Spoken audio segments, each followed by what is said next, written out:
આ બંને પ્રેશર ફૂટ ગેધર માટેના છે. ગેધર મતલબ ઝીણી ઝીણી ચીપટી પડે, જે કપડામાં આપણે ઝીણી ઝીણી ચીપટીવાળા ઘણા આપણે ડ્રેસ જોયેલા હોય છે, ચણિયામાં બી બની શકે અને ગાઉન પણ એવા ઝીણી ઝીણી ચીપટીવાળા હોય. તો બધામાં ગેધર આ બંને પ્રેશર ફૂટથી બને છે. બંને પ્રેશર ફૂટ આમ તો નોર્મલ સેમ જ છે. બંનેના પહેલાં તો નંબર આપી દઉં કે આ પ્રેશર ફૂટ કહેવાય છે P952, જેમાં પાછળ એક બોલ આવે છે અને એ બોલનું એડજસ્ટમેન્ટ કરવાનું હોય છે.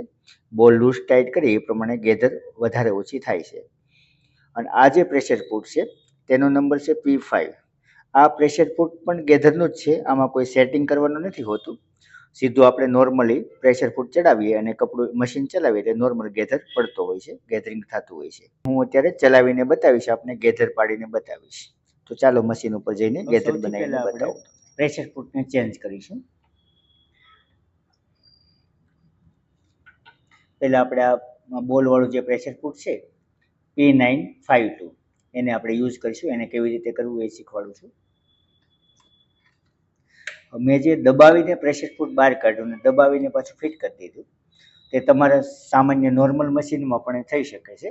એનો વિડીયો પણ મેં યુટ્યુબમાં મૂકેલો છે.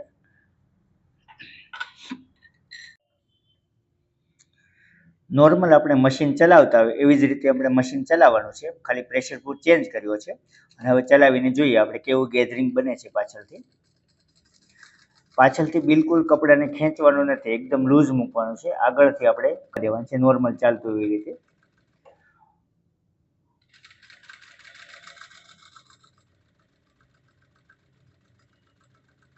હવે આ કપડામાં આપણે આવી રીતે એટલી ગેધરિંગ પડી. હવે એની જગ્યાએ આપણે કપડાને ચેન્જ કરીએ, આપણે બીજું કપડું યુઝ કરીએ.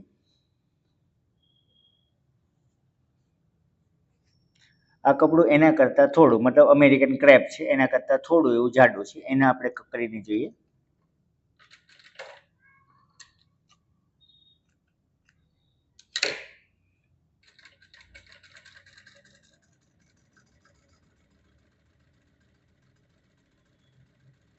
એમાં થોડી ઘાટી ક્રીજ પડે છે.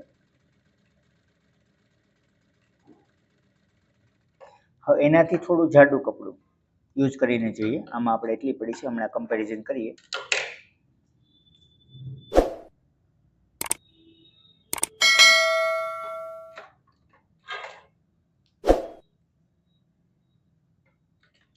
આમાં આપણે ચલાવીને જોઈએ.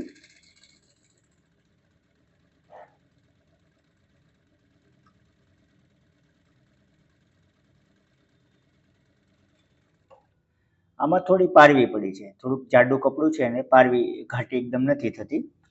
હમણાં કમ્પેરિઝન કરીએ આપણે. હવે આપણે એનાથી પણ થોડું જાડું કપડું યુઝ કરીને જોઈએ. આ છે પેન્ટનું કાપડ, જે પેન્ટમાં યુઝ થાય છે એટલું જાડું કાપડ છે. એમાં આપણે પાડીને જોઈએ ગેધરિંગ કેવી પડે છે.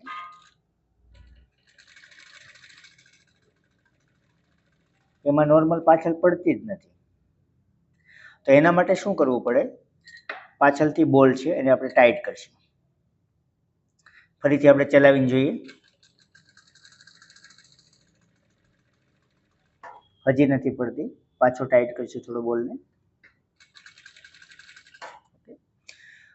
હજી નથી પડતું તો એના માટે શું કરવાનું, સિલાઈનો નંબર, સિલાઈ જે આપણે નોર્મલી આપણે 2, 2.5, 3 નંબર યુઝ કરતા હોય એના બદલે આપણે સિલાઈને 4 થી 5 નંબર ઉપર લઈ જવાની છે. અને પછી આપણે ફરીથી સિલાઈ કરીએ.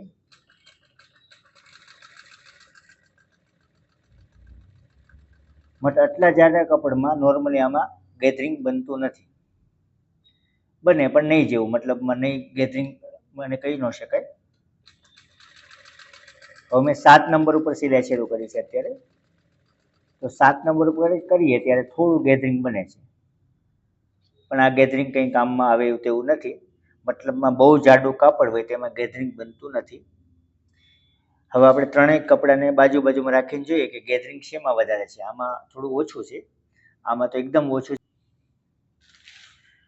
આ કપડું મતલબમાં સાડીનું જે કાપડ હતું તેમાં ગેધરિંગ ફૂલ બનેલું છે, વધારે પડતું ગેધરિંગ એમાં છે. અને આ ક્રેપ કપડું છે તેમાં પણ ગેધરિંગ સારું બન્યું છે. મતલબમાં પતલું કપડું હોય, લૂઝ કાપડ, તેમાં ગેધરિંગ બહુ સારું બને છે. એકદમ કડક કપડું હોય તો ગેધરિંગ બનતું નથી. હવે આપણે ગેધરિંગનો પ્રેશર ફૂટ ચેન્જ કરીને જોઈએ. જે બીજો ગેધરિંગનો પ્રેશર ફૂટ છે એનો યુઝ કેવી રીતે થાય છે. એક્ઝામ્પલ આપણે ગેધરિંગનો પાછળથી આ જે બોલ છે એ પણ ફિટ કર્યો છે, સિલાઈ પણ આપણે 5 નંબરની કરી છે, છતાં બી ગેધરિંગ બનતું નથી. તો આપણે ઉપરનો જે દોરો આવતો હોય, રીલમાંથી જે દોરો આવે છે એને આપણે ટાઈટ કરી શકાય છે. એને નોર્મલ ટાઈટ, થોડુંક વધારે ટાઈટ કરી દો તો એનાથી પણ ગેધરિંગ બનતું હોય છે. હવે આપણે પ્રેશર ફૂટ ચેન્જ કરીશું. જે બોલવાળું પ્રેશર ફૂટ હતું અને હવે આપણે કરીશું P5 પ્રેશર ફૂટને. તો આને આપણે ચેન્જ કરી લઈશું.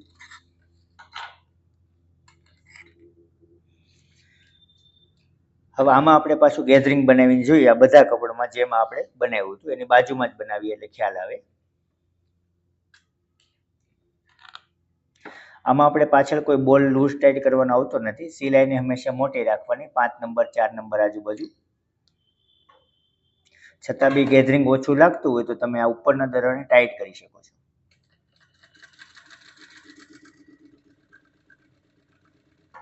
આ પ્રેશર ફૂટ, જે બોલ વાળો પ્રેશર ફૂટ છે ને પાછળ, એના કરતાં વધારે સારો યુઝ થાય છે. હવે આપણે જોઈ શકીએ બેયનું ગેધરિંગ. તમને નજીકથી બતાવું થોડું. બંને ગેધરિંગ અલગ અલગ છે. મતલબ અહીંયા જે આ ગેધરિંગ બન્યું છે, આ ગેધરિંગ જે હમણાં આપણે પ્રેશર ફૂટ ચેન્જ કર્યો P5 નંબરનો એનું છે, અને આપણે પહેલા જે પાછળ બોલ વાળો હતો ને એનો ગેધરિંગ છે. હવે બધા કપડા માટે યુઝ કરીને જોઈએ કે આમાં કેવું પડે છે.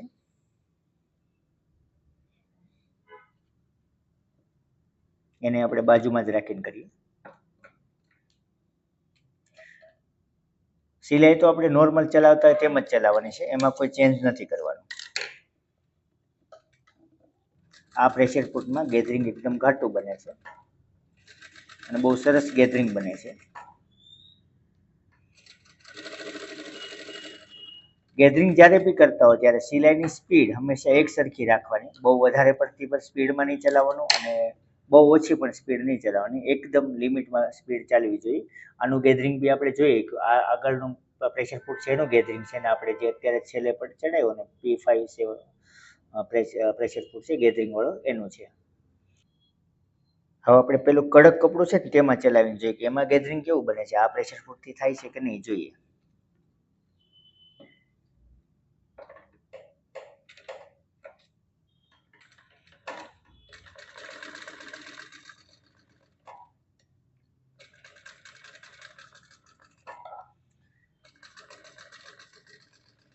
જોકે બને છે પણ બહુ ખાસ એટલું બધું ગેધરિંગ નથી બનતું. પણ આ પ્રેશર ફૂટથી પહેલાં કરતાં સારું ગેધરિંગ બને છે, પણ એટલું બધું સરસ નહીં બને કારણ કે કડક કપડું છે. બહુ કડક કપડું અથવા બહુ જાડું કાપડ હોય એમાં ગેધરિંગ સારું બનતું નથી. હવે એક કપડો જે બાકી છે આપણે એમાં ગેધરિંગ કરીએ.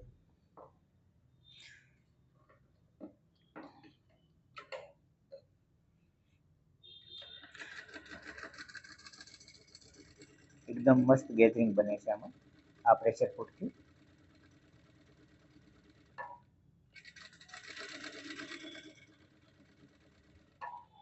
અને આ પ્રેશર ફૂટમાં કોઈ પણ જાતનું સેટિંગ નથી કરવું પડતું. એકદમ ઘાટું અને મસ્ત ગેધરિંગ બને છે આમાં. આગળનું ગેધરિંગ છે આપણે આવડું આ છે, અને અત્યારનું ગેધરિંગ છે.